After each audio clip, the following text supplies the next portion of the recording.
Os voceiros dos 4 grupos políticos provinciais, Partido Popular, PSOE, BNG e Democracia Ourensana, constituíron a mesa de traballo sobre os lumes e fixaron unha folla de ruta para vindeiros encontros. Esta planificación, segundo acordaron, consistirá en crear 3 mesas de traballo específicas.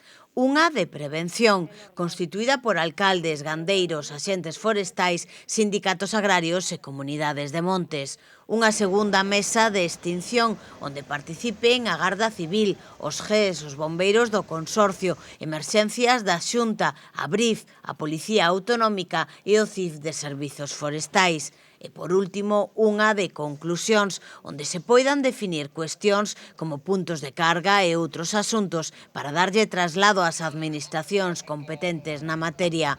Agora, cada grupo vai realizar as súas propostas de posibles integrantes destas mesas específicas para, a continuación, fixar as datas de celebración.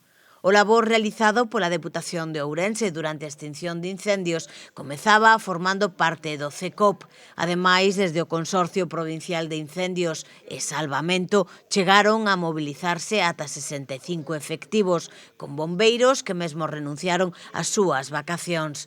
Tamén se organizou o aloxamento e manutención de brigadas procedentes de Málaga, Cádiz, A Coruña, Lugo e Madrid, mentres que o Parque de Bombeiros de San Cibrao reforzou operativos día a día. O Parque de Maquinaria da Deputación tamén puxo persoal e máquinas á disposición das necesidades que había e en coordinación co CECOP para abrir pistas e limpar accesos, facilitando a entrada dos equipos de extinción.